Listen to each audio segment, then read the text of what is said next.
Hello tubes, it's Gav and welcome to another one of my videos. Today I just wanted to do a quick review of these AB Prussian Landwehr. They're 18mm, they're from Eureka. They go under the AB brand, which is obviously Eureka bought into, I suppose, or bought off. So when you ever hear us saying AB, it's just because it comes under the sculptor who originally owned the business, I presume, Anthony Barton, who does all these sculpts. But all of us that paint them, they still go under the AB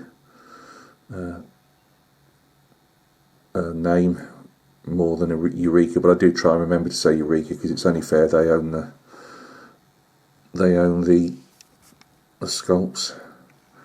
These were purchased from Eureka UK. Eureka is actually in Australia. I believe they have a US agent, and they've recently changed agents here in the UK. I believe that agent also supplies Europe. These are the Landwehr, so they're like a militia. They're there to protect Prussia in time of need. So a lot of the like the faces, you've got a good mixture of beards and more fresher faces, without a beard. A few different bits of equipment. There probably was a bit more variety in the uniforms they're showing here. These I'm just painting to sell on. They're in their greatcoats, so they shouldn't take too long. Let's see if we can see some flash or mould lines. I mean, you're always going to get mould lines on any figure. Fairly good for these ones. You do get some rough ones, I'm not going to lie. I've had like the big Saxon commission I painted a year or so ago. That was a bit of a nightmare with holes to fill and things, which I wasn't particularly pleased at. But you also get some decent ones as well. I mean, there's a chunk of flash there that's going to have to be cut out of the rifle butt. Let me just see if I can get my painty stick. I was going to primer a few of these up and maybe even paint one just to give you the better idea, but I thought no, let's just get this. I prefer doing these type of reviews, stroke unboxings, where you can see them in the, without anything done to them, so you can make your own minds up. So some really nice marching poses. These guys again, so he's got a slightly wider hat there, by the look of it anyway. Normally there's some piping that goes on the side of the hat. I'm not sure with my eyesight at the moment and the shiny metal if it's actually put on or whether I'll be painting it on, but there's usually some piping that goes on the hat. Another bearded figure. Just trying to see if he's got clogs on or if he's got boots with gaiters. I think they're boots with gaiters, I might be wrong. Could be clogs. And a canteen on his backpack. But again, nothing wrong with that one.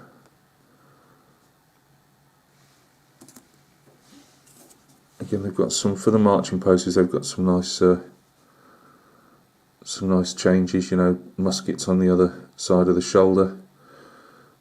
Again, this musket butt's going to have to be cleaned off slightly, although that's not a lot to do. In reality, these guys were fairly rough and ready. Obviously, it depended what uniforms that was at hand at the time. So you could throw in maybe a few Prussian shakos, British supplied equipment, things like that. Maybe some captured French.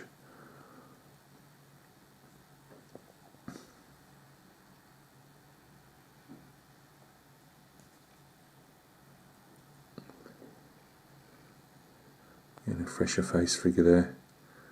Looks like it might need some clean off around the face. Well, I'll be able to tell you more of that when I get down to cleaning them and priming them so I can see them a bit better. As I say, they're shining a bit under the light, that's the only problem. Again, they seem to be suffering the same problem of clag around the musket butt. What I do to clean mine out, if they'll sometimes, and I don't know this yet with these guys, I've not, you know, I don't know if the metal properties have changed, you know, with the new agents casting them, or whether they get them straight in from Australia. But sometimes they're soft enough to cut out, and other times you will have to drill them out. As I say, sometimes it can be a bit hit and miss. Sometimes the sculpts are absolutely cast fantastic, and other times they're not so good. The only thing that always gets me with and it's not just these ABs, it's figures in general, they never seem to have them in step. Now I understand that, you know, being an infantry soldier myself, you know, you go across broken ground, sometimes you can obviously be thrown out of your step, but as trained soldiers, even Landwehr, you quickly get back into step. And it always amazes me with when you see different ones that they're always either the same. I think with the Saxons, you know, different. They're not in step, and I never understand that.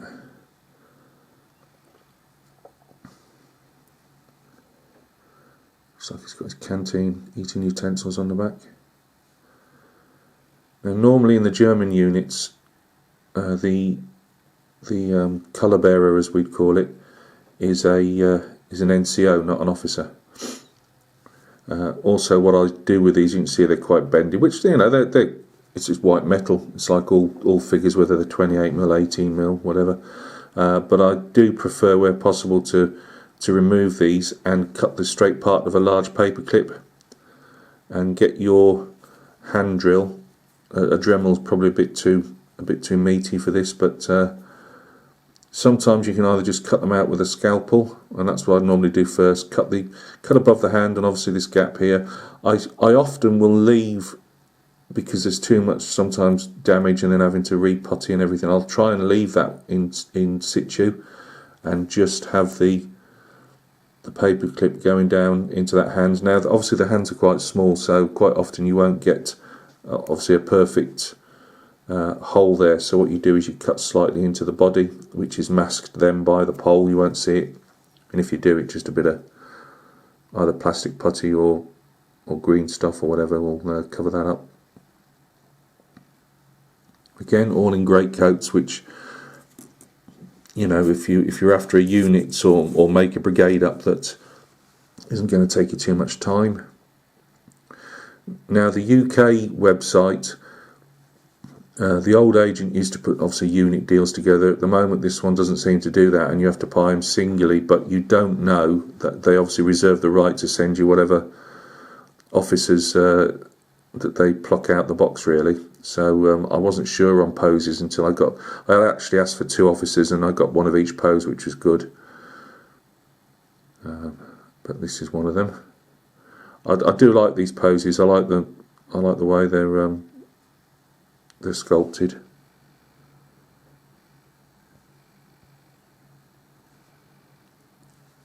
Again, bit of run off there. That stuff's easy to take off. So there's a flash on the scabbard. Just be a bit gentle. Obviously, it's not too soft, the metal, but just be a bit gentle with these. I usually just skim a scalpel blade over them first, and then just a gentle filing. The drummers, I'd actually got 4 drummers. Not that I was going to probably use 4, but I always find drummers, officers, they're handy for spares. And all the drummers were the same pose, which was a bit of a shame. I was hoping for a couple of different poses, but you can't have everything. So there's our drummer. Another anomaly. This is our commanding officer. Now he's obviously on his horse, and he's exalting his troops, or exhorting his troops. I'm trying to use too many fancy words here and not being able to pronounce them. But anyway, he's calling his fellas on. But again, the thing was that this is, and I've purchased a group of soldiers marching, or marching, walking, and they've given me a horse that's more or less standing still. And I've had that on other 28mm, when you know, they obviously dip into their storage boxes, pull out, you know, the first thing they throw into a bag, really, and that's a bit annoying. It's not something, it's not a deal breaker, it's not something you'd get in contact with them about, but it's just, you know,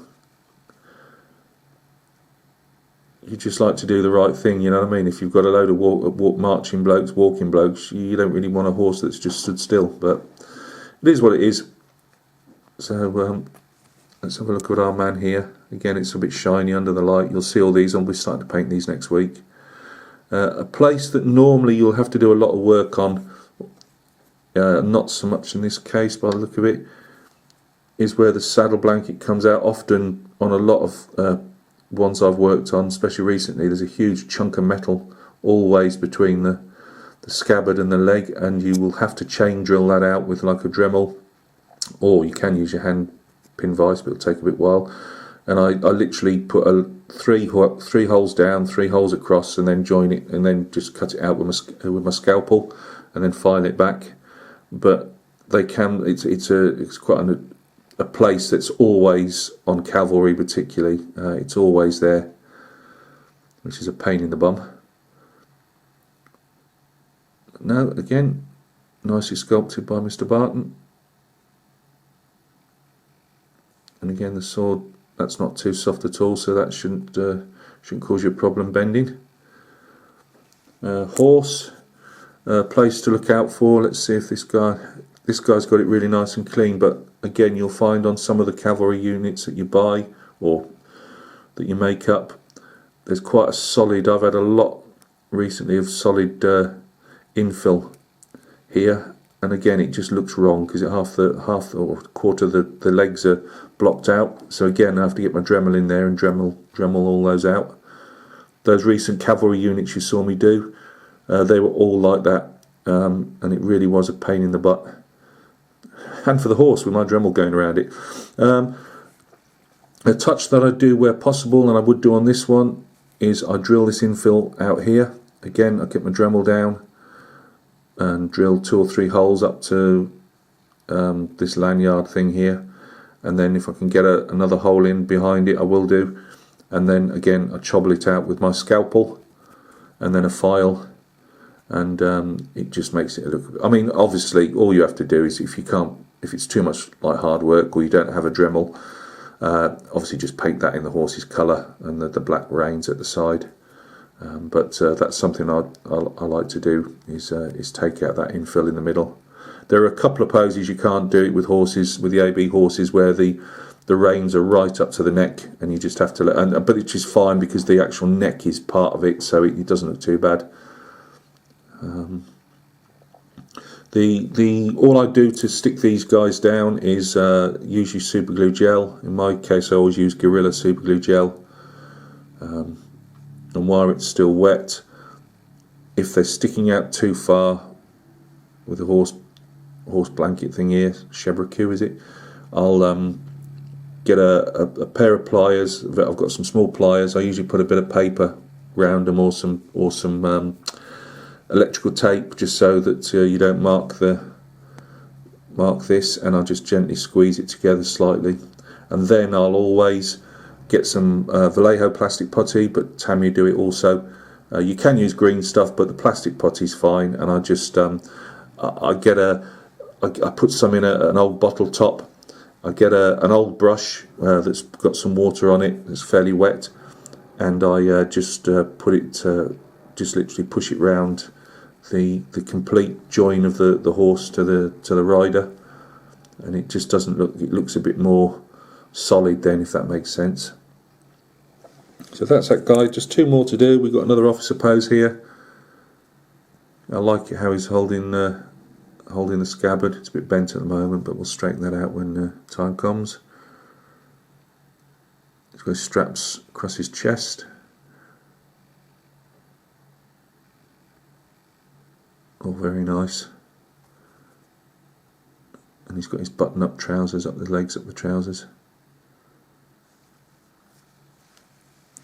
And the last one, I threw in a hornet, or a horn player.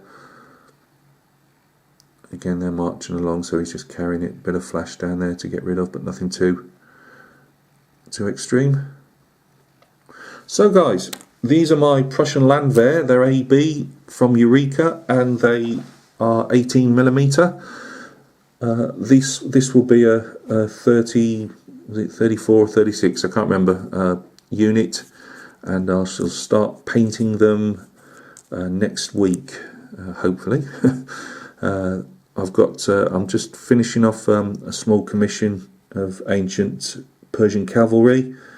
They'll be finished tomorrow, and I've got some other bits and pieces to clean up as well, and get them sorted for you to see on the soldier front. The modelling is obviously going ahead. I'm going to Telford Model Show on Saturday with Mick from the MGH 1376 channel. 1736.